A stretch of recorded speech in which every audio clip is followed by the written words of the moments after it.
What is a clause? A clause is comprised of a group of words which includes a subject and a finite verb.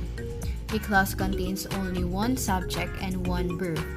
The subject of a clause can be mentioned or hidden, but the verb must be apparent and distinguishable. There are two kinds of clauses. First is the main or independent clause. A main or independent clause, in contrast, can stand alone as a complete simple sentence, even though it is usually functioning as part of a larger sentence. For a sentence to be complete, all it needs is a subject and a verb.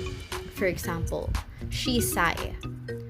No part of the sentence depends on some element expressed outside the sentence. Next is the subordinate or dependent clause. A subordinate or dependent clause has a subject and a verb, but it cannot stand alone as a complete sentence. Let's now proceed to lexical verb. So what is a lexical verb? Lexical verbs are the main verbs or action words in a sentence. They can show the subject's action or express a state of being. They fall into several categories like transitive, intransitive, linking, dynamic, and static. The 5 types of lexical verbs are the transitive and intransitive verbs, linking verbs, dynamic and static main verbs, regular and irregular main verbs, and lastly the auxiliary verbs. A transitive verb expresses action and needs a direct object to receive that action. For example, Alice seized the candle. Seize is the lexical verb of the sentence and is transitive. The candle is the direct object because it receives the action, which is seize. Intransitive verbs express action but don't affect a direct object. If you say Alice dances, dances is the lexical verb. It's transitive because it doesn't involve a direct object. Next is the linking verbs. Linking verbs connect the subject of a sentence with information about itself. It often expresses states of being. For example, the sky became dark. In this case, became is the linking verb because it connects the description back to the subject. Dynamic verbs express action. For example, John's cake exploded. Here, the verb explode was an action that the cake was able to physically perform. Static verbs describe a situation or state rather than an action. For example, the exploding cake surprised John. In this case, surprise describes how the cake affects John more than what it physically does. Lexical verbs fall into 2 categories, regular and irregular. The difference between them is the way their endings change when they become past tense. Regular verbs in the past tense often end with ed, while irregular verbs don't. Lastly, the auxiliary verbs. Auxiliary verbs are the part of verbs which help a verb to be eligible as a verb in the sentence structure. Be verbs and modals are generally regarded as the auxiliary verbs. Do, did, and does also work as auxiliaries in negative and interrogative forms of the sentences. For example, Alberto is writing a message to his girlfriend. Finite clauses and finite verbs. In this lesson, you may learn to do the following. First, define finite clause and finite verbs. List the kinds of finite verbs and identify finite verbs in a given sentence. Finite clauses can also be known as tense clauses. For example, I said that Mary signed my book. I know that she feels sick. She believed that Maya said the truth. Finite verbs. Finite means bound. Finite verbs must agree with the number and person of its subject. Example, I love studying. Kevin loves food. If the tense of the sentence changes, then the form of the verb also changes. Such a verb is a finite verb. It is bound by the tense of a sentence. A finite verb has a subject in nominative case. Example, Mark eats cake. He eats cake. They eat cakes. The nominative case is the case used for a noun or pronoun which is the subject of a verb. Modals are finite verbs but they fail in one test. They don't display subject-verb agreement. They are auxiliary verbs that provide additional and specific meaning to the main verb of the sentence. Examples of modal in a sentence are can, must, and will. Now, why are modals considered as finite verbs if it doesn't display subject-verb agreement? Because modal verbs are the only category of verbs that do not inflect at all based on subject-verb agreement or tense, but because modal verbs seem to absorb the need for a sentence to contain a tense verb, we say that modal verbs are inherently finite. Let's now proceed to the sentence. Sentence is everything between the capital letter and the period. It is a unit containing at least one lexical verb. It is also the subject of a sentence may or may not be expressed. For example, you call an ambulance, please. You is the doer of the action verb, call. Therefore, you is the subject of the sentence. Sentence may also contain more than one clause. For example, Anne reads novels but John reads comics because novels are too difficult. Both Anne reads novels and John reads comics are independent clauses. But because novels are too difficult, is an independent clause. English sentence structure. The following statements are true about sentence in English. A new sentence begins with a capital letter. A sentence ends with a punctuation. A sentence contains a subject and a verb. And a sentence must have a complete idea that stands alone. Let's now proceed to the sentence structure. First is a simple sentence. It contains a subject, a verb, and one independent clause. Second, compound sentence. It contains at least two independent clauses. Third, the complex sentence. It contains at least one independent clause and at least one dependent clause. And lastly, the compound complex sentence. It contains at least two independent clauses and at least one dependent clause.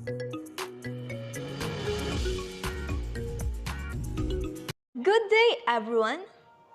I am going to discuss to you the functions of clauses. And I am April Joy L. Goto, one of the reporters for this week. What is a clause? It is a part of sentence. Each clause is made up of a subject and a predicate. And remember, each predicate has only one main verb. How can a subordinate clause function in the sentence? Clauses in the sentence can be used as subject, direct object, subject complement, and thus adverbial. Subject. It describes the nouns, pronouns, and noun phrases that occur before the verb in a sentence. Example, that you left is fine. Our subject clause here is that she left. The verb left describes the pronoun she. Next one is direct object. It is a word, phrase, or clause that follows and receives the action of a transitive verb. Only action verbs can have direct objects, and it will never follow a linking verb.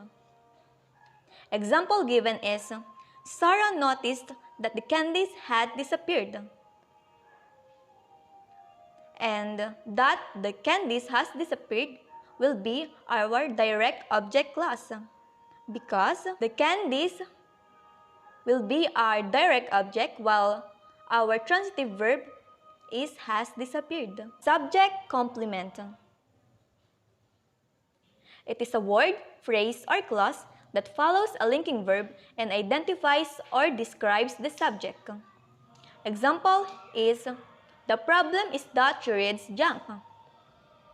Our subject complement here is that she reads junk, since the linking verb used here is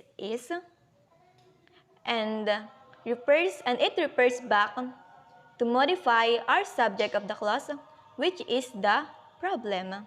An adverbial clause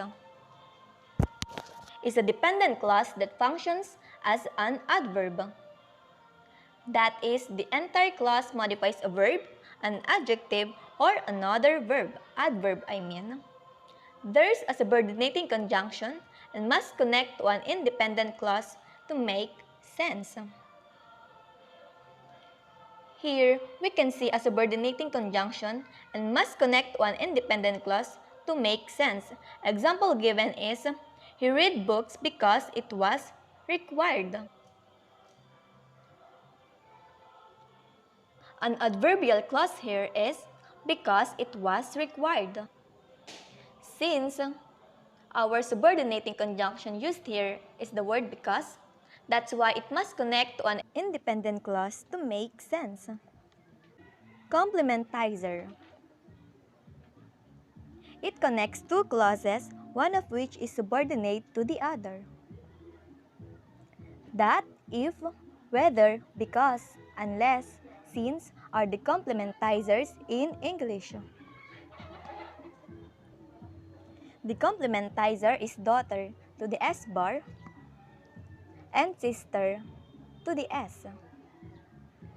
The complementizer position is sometimes empty, and the prepositions can function as complementizers. Let us draw S bar in trees. Example, that you left is fine. S bar which is broken to the complementizer which is that. S which is broken down to noun phrase, then noun which is she, then verb phrase which is broken down to verb which is left, then the verb phrase which is broken down to verb which is she, and an adjective phrase which is broken down to an adjective which is fine. Let us move on to the clauses as verb phrase adverbials and subject adverbials. Verb phrase adverbial.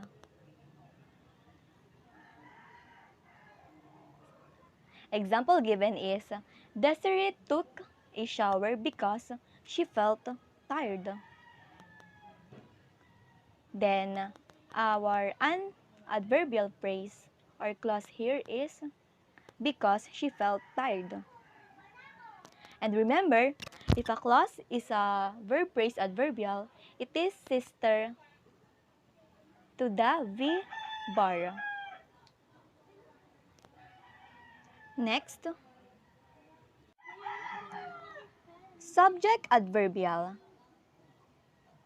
Example is, because she felt tired, Desiree took a shower. And our subject adverbial here is, because she felt tired. And remember, if a clause is an S adverbial, it is sister to the S.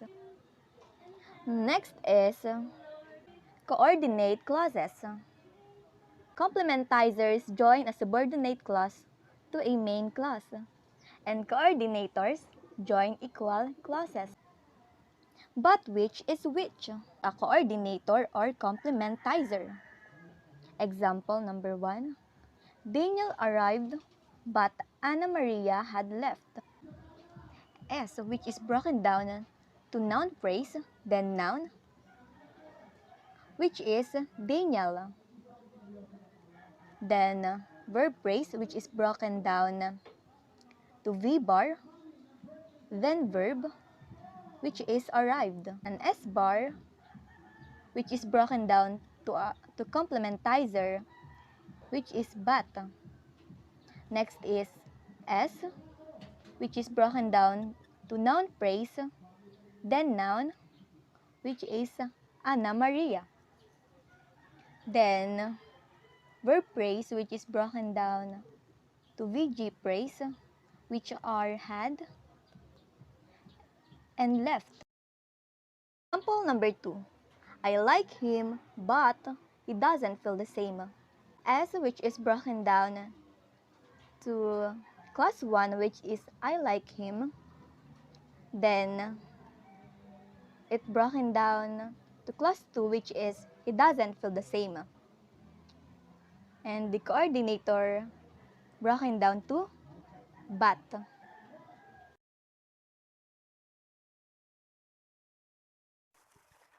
Let us now move on to phrase structure rules, generate structures, and these are the symbols used in tree diagram. We must consider this in order to make a tree diagram. Example, Rachel noticed that candies disappear. Sentence is broken down to noun phrase, then noun which is Rachel, then verb phrase which is broken down to verb which is noticed, then noun phrase which is broken down to determiner which is that, then it is broken down to noun which is candies, and adjective which is disappear. Another one example is, I heard that a manuscript has been stolen. Sentence which is broken down to noun phrase, then pronoun which is I, then verb phrase which is broken down to verb which is heard, then determiner which is that, then an article which is a, then if it is broken down to noun phrase which is noun which is manuscript, then verb phrase which is broken down to VGP which are has and been, then adjective which is broken down to stolen. And that would be the end of our discussion. Thank you for watching.